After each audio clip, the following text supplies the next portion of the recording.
지혜를 구하라. 처음처럼 는 말씀을 우리가 함께 나누려고 합니다.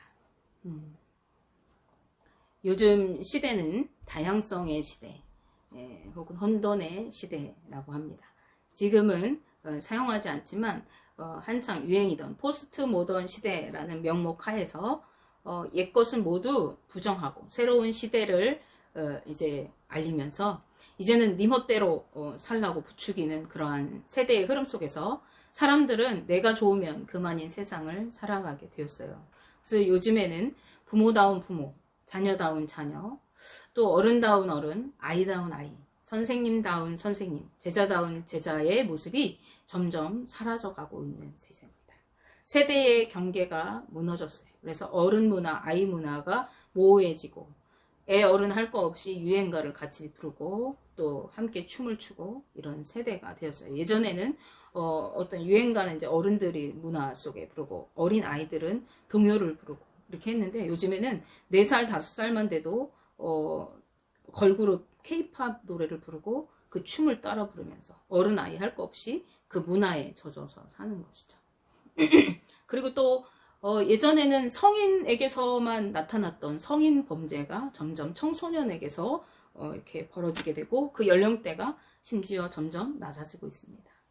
성 정체성도 그 경계가 무너지고 있어요. 이제는 세계적으로 동성애가 합법화되어 가고 있는 그러한 세태에 있고 자신의 성 정체성을 스스로가 선택할 수 있다는 학교에서의 성교육을 받고 있는 이러한 실정인 것을 우리가 부정할 수 없는 우리 현주소가 이러한 모습인 것을 우리가 알 수가 있습니다. 그런데 과연 이것이 새 시대인가 하는 것이죠. 우리의 이 모습이 이미 성경에 오래전에 이 오늘날과 같은 똑같은 세대가 있어 왔음을 우리는 말씀을 통해서 알 수가 있습니다. 창세기에 등장하는 소돔과 고모라의 시대에 벌써 음란하고 동성애가 아주 공공연히 행해졌던 일이 있어 왔고요.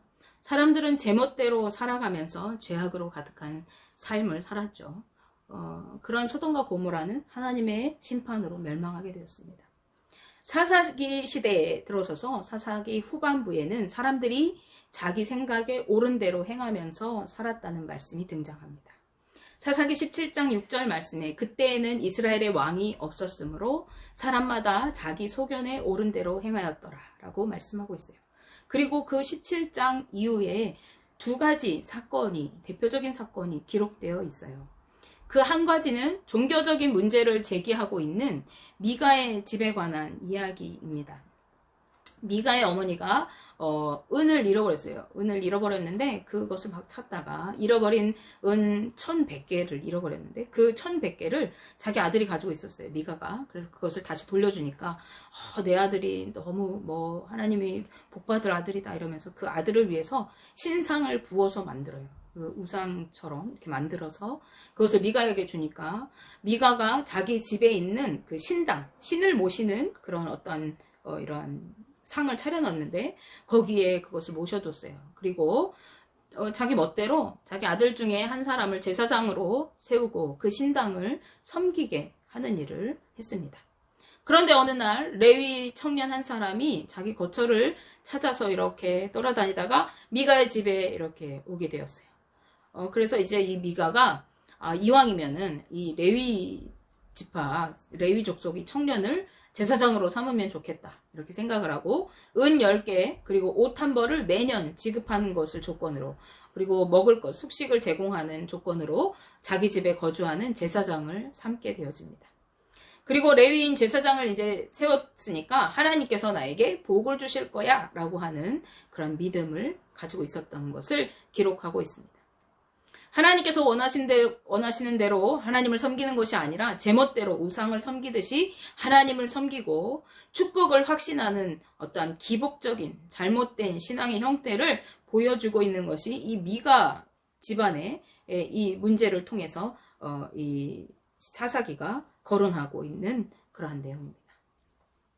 그런가 하면 다른 한 가지는 윤리적인 문제를 제기하는 사건인데 어느 레위 사람이 있었어요. 그의 그와 그의 첩에 관한 사건입니다. 19장에 등장하는 이 사건은 이스라엘의 왕이 없을 그때에 라는 말로 시작하고 있어요. 이스라엘의 왕이 없는 그때, 사람들이 제 소견에 옳은 대로 살아가고 있는 그때에 이 이름 모를 레위인은, 이 레위인은 어떤 사람들이죠? 성전에서 제사장을 도와서 이렇게 섬기는 직책을 맡은 사람들이기 때문에 거룩하고 구별된 삶을 살아야 하는 사람이에요. 그런데 첩을 맞이했어요. 첩을 두고 살았어요. 그런데 설상가상으로 그 첩이 행음을 저질렀대. 남편 몰래 음란한 행위를 하고서 남편을 떠나가가지고 자기 아버지 집으로 가버렸어요. 그래서 넉 달이 넘도록 돌아오지 않고 있는 거예요. 그러자 이 레위인이 자기 첩을 사랑했던 모임이죠. 데리러 장인의 집이 있는 베들레헴으로 가게 됩니다. 그래서 그곳에서 이제 한 나흘 같이 먹고 지내면서 쉬다가 그 첩을 데리고 함께 이제 집으로 돌아오기 위해서 길을 떠났어요. 그런데 오다가 날이 저물었어요. 그래서 기브아 땅이라고 하는 곳에서 하룻밤 이렇게 묵어서 집으로 가려고 이제 묵을 곳을 막 찾는데 마땅한 곳을 찾지 못했어요. 성경에는 아무도 그를 집으로 들이는 자가 없었다고 말씀합니다. 사람들의 무관심, 개인주의가 오늘날 우리 세대의 모습과 많이 닮아 있어요. 지금 쉴 곳을 찾아서 이 이방인이 이렇게 기다리고 있는데 아무도 그 사람을 영접하지 않는 거예요. 나와는 상관이 없는 거죠. 저 사람의 어떠한 어려움, 힘듦이 나하고 상관이 없는 거예요. 오늘날 사람들의 특징 중에 하나가 그렇죠. 나와 상관없는 사람들은 관여하지 않는 거예요. 옆에서 무슨 일이 있건 사람이 죽어가건 말건 그걸 상관하지 않는 거죠. 그런데 이때 당시에 이 기브아 사람들이 그랬다는 거예요. 그때 다행히 한 노인이 이 일행을 만났어요. 그런데 그도 타지 사람이었기 때문인지 자신의 집에 머물기를 허락하면서 다행히 그 밤을 쉬게 되었습니다. 따뜻한 집에서. 기브아에는 주로 베냐민 지파 사람들이 살고 있었는데 이 노인은 에브라임 사람이었어요. 근데 이제 이 노인도 이 기브아에 와서 거주하고 있었던 거죠. 그런데 그들이 함께 저녁을 먹고 이제 이야기꽃을 피우고 이제 즐겁게 평안한 시간을 보내고 있을 그때에 그곳에 그 기브아에 거주하는 불량배들이 몰려오게 됩니다. 그래서 노인에게 방금 당신 집에 맞아들인 그 레위사, 그 사람을 넘겨주라. 우리에게 넘겨주라. 우리가 그와 관계하겠다라고 이렇게 말합니다. 관계하겠다라고 하는 말은요. 그와 성관계하겠다. 그걸 성적으로 그와 관계를 맺겠다라고 하는 뜻입니다. 우리는 이들에게 노인이 대처하는 것으로 그 의미를 이렇게 알 수가 있어요. 노인은 그런 악행을 저지르지 말라고 그 기브아, 그 불량배들을 만류하면서 자신의 처녀 딸 그리고 레위인의 첩을 대신 내어줄 테니까 그렇게 하지 말라고 이렇게 이야기합니다. 사사기 19장 24절 말씀에 보라 여기 내 처녀 딸과 이 사람의 첩이 있은즉 내가 그들을 끌어내리니 너희가 그들을 욕보이든지 너희 눈에 좋은 대로 행하되 오직 이 사람에게는 이런 망령된 일을 행하지 말라 하나 라고 말씀합니다. 이것은 그들이 레위인을 성적 대상으로 삼으려고 했음을 반증하는 것이죠. 당시 이스라엘 민족들의 그 성적이고 윤리적인 타락을 극명하게 보여주는 것입니다. 게다가 이 노인도 말도 안 되는 말을 하고 있어요. 어떻게 자신의 딸을, 그것도 처녀인 딸을 내줄 테니까 자신 딸을 욕보이든지 마음대로 너희 마음대로 하라고 말할 수가 있습니까? 어쨌든요. 이 불량배들은 노인의 말을 듣지 않아요. 필요 없다. 레위인 빨리 내놔라. 그 남자를 빨리 내놓으라는 거죠. 그러니까 레위인이 자신의 첩을 그들에게 내어주고 이렇게 문 닫아버려요. 성경에는 그 불량배들이 밤새도록 그 여자를 능욕하다가 새벽 미명에 놓아주었다라고 기록하고 있습니다. 이 여인은 자기 주인이 있는 노인의 집 문 앞에 이르러서 그대로 쓰러진 채로 죽고 말았어요. 밤새도록 그 불량배들의 성적 놀이개가 되어서 시달렸던 이 여인이 이제 새벽에 자유롭고 돌아왔을 때 그때 죽어버린 거죠. 이것은 당시에 그 죄로 가득했던 그 이스라엘 사람들이 얼마나 무자비하고 잔인했는지를 보여주는 것이죠. 레위인은요, 그 자신의 죽은 첩의 시체를 나귀에 싣고 자기 집으로 돌아가서 칼로 그 시신을 12덩이로 잘라서 이스라엘 사방에 그것을 보내게 되어집니다. 이것은 이스라엘의 전무후무한 아주 잔악한 사건으로 이스라엘은 이 일로 인해서 회의가 열리고 결국 그 기브아에 살던 민족이 베냐민 민족이라고 했잖아요. 베냐민 민족과 이스라엘 민족이 전쟁이 일어나게 되어져요. 그래서 베냐민 지파가 멸절 위기까지 이르는 아주 대형 사건으로 이어지게 됩니다.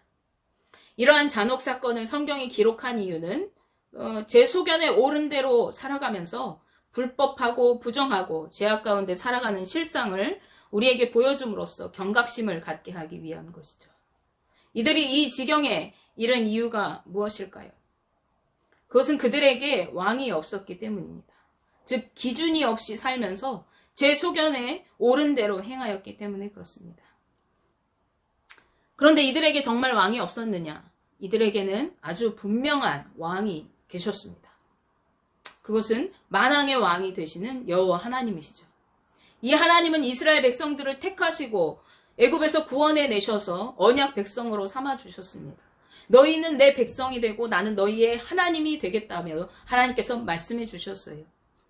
이 하나님은 이스라엘 백성들을 축복의 땅으로 인도하시고 그 땅을 차지하여 누리며 살게 하셨어요. 그리고 그들을 친히 다스리시고 돌보시고 함께 하시겠다고 약속해 주셨습니다.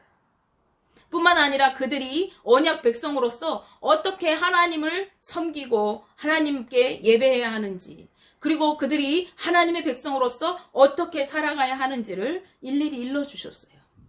십계명을 비롯해서 모든 율법과 규례와 법도를 통해 그것들을 일러주셨는데 말로만 일러주신 것이 아니라 돌에 새겨서 기억하게 하셨습니다. 책으로 기억하여서 읽히게 하셨습니다. 노래를 지어 부르면서 잊지 않도록 그렇게 하셨어요. 그러나 가나안에 정착하여서 평안하고 안일한 삶, 하나님의 축복의 땅에서 누려지는 그 축복을 받아 누리며 살아가면서 이스라엘 백성들은 점점 왕이신 하나님을 잊어버리고 그 축복에 하나님 주시는 그 은혜에 도취되어서 더 많은 축복, 더 많은 부를 축적하는 것에만 몰두하며 살아갔습니다. 자기 욕심을 따라서 제 소견에 오른 대로 점점 세상으로 나아갔던 거죠. 삶의 기준이 되는 하나님의 말씀도 이들은 잊어버렸습니다. 그 결과 타락의 길을 걷게 되었고 온갖 불법과 부정과 음란과 탐욕에 사로잡혀서 윤리적으로 도덕적으로 성적으로 온갖 죄악을 저지르면서 살아갔던 것입니다. 왕이 진짜 없는 것이 아니라 삶의 기준이 정말 없는 것이 아니라 이들이 그 존재를 점점 잃어버린 거예요. 한순간에 짠 잃어버리는 것이 아니라 살아가면서 그들의 시선이 하나님께 향하였던 시선이 세상으로 돌려지면서 말씀을 따라 살아가던 그 삶의 기준이 세상의 어떠한 부와 명예와 권력과 자신의 어떠한 지경을 넓혀가는 그러한 세상적인 것들의 그 시선이 돌려지게 되어지면서 점점 잃어버리게 된 거예요.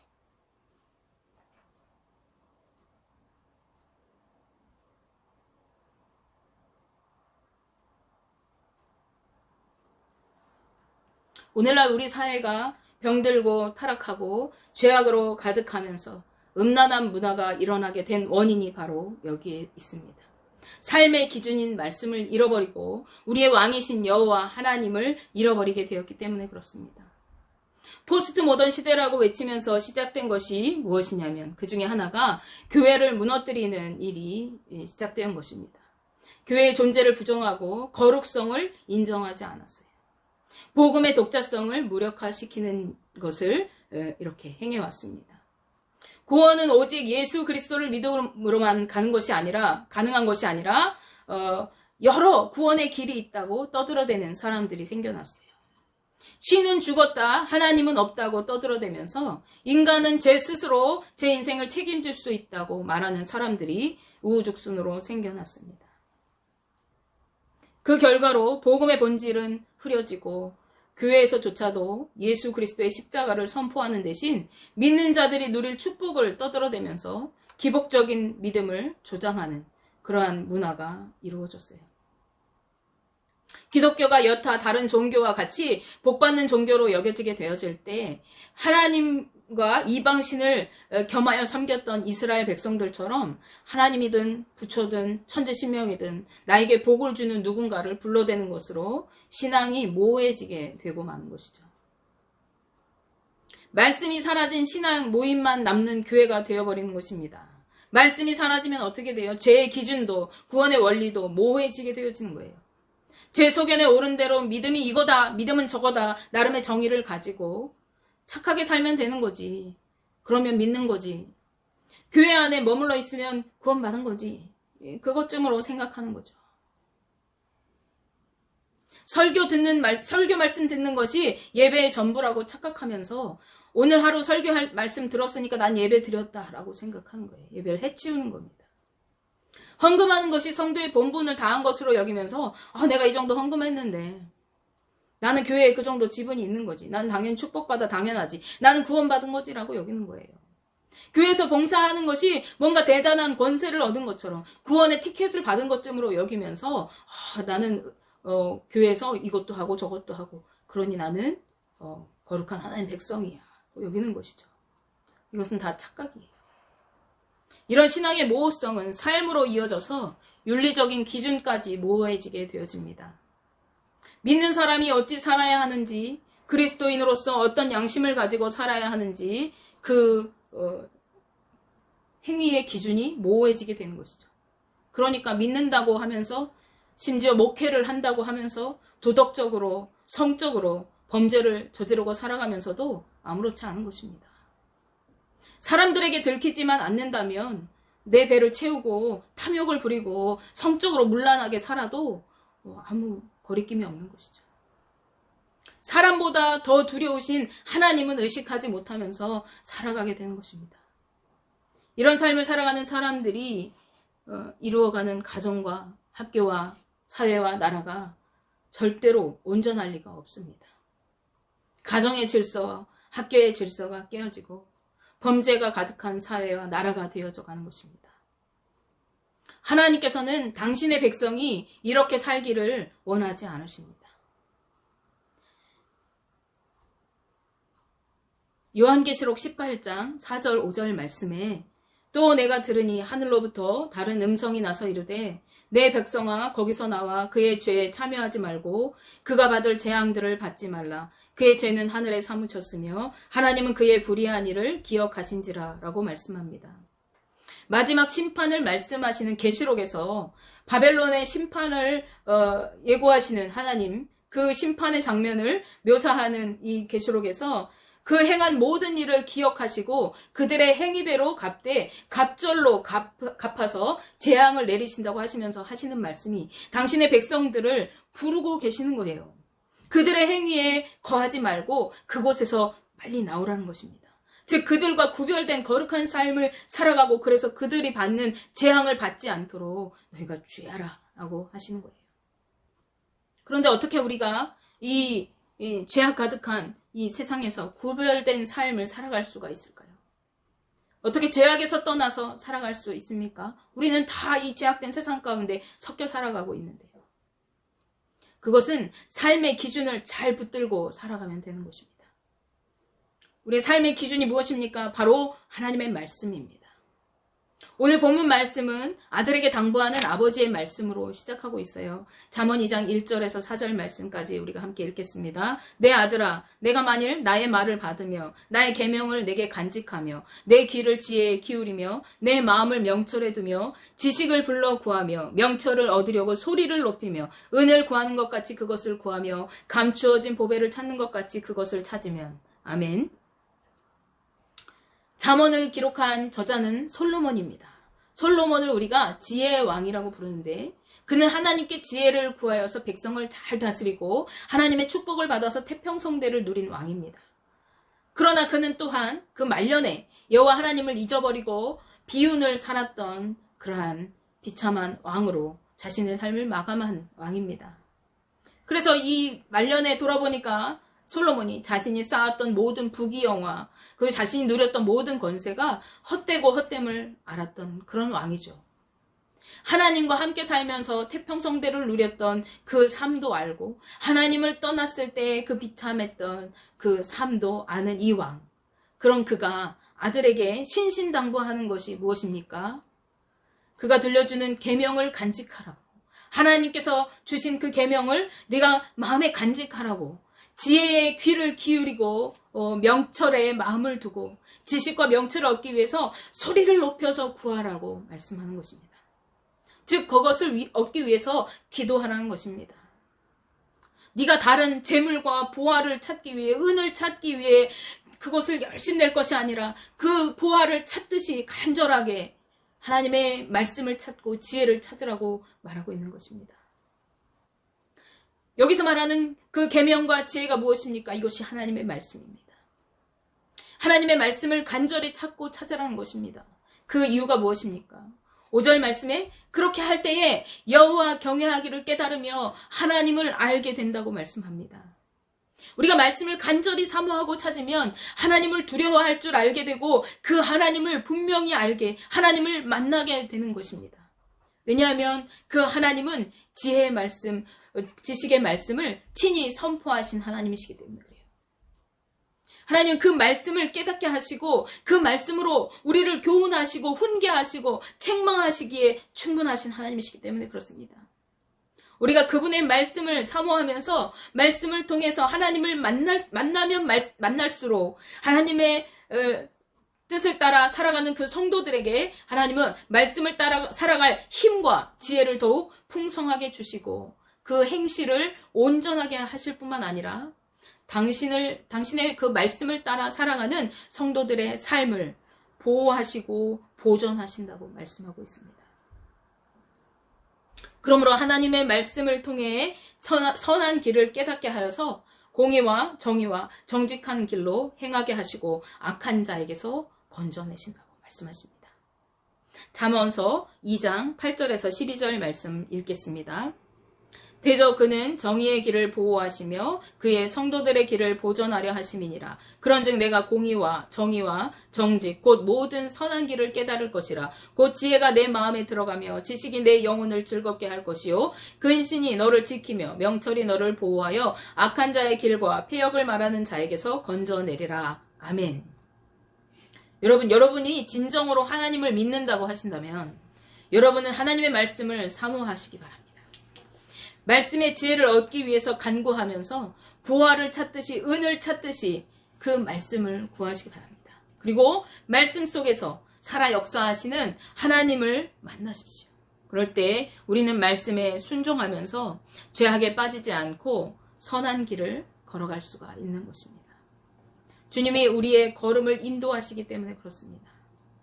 말씀 없는 신앙은, 말씀에 순종하지 않는 신앙은 가짜입니다. 말씀 따라 순종하며 살아가며 날마다 그 말씀 안에서 하나님을 만나고 경험하고 그 하나님을 경외하고 두려워하면서 선한 길로 옳은 길로 순종하여 살아가는 삶이 진정한 성도의 삶인 것이죠. 원하기는 저와 여러분이 말씀을 따라 살아가면서 만왕의 왕 되시는 살아계신 하나님을 경외하며 선한 길로 바른 길로 걸어가게 되시고 하나님의 심판의 때에 재앙을 만나는 것이 아니라 하나님 앞에서 영원히 하나님을 경배하며 찬양하는 천국의 삶을 누리는 거룩한 백성 되시기를 주님의 이름으로 축복하며 기도합니다. 기도하겠습니다.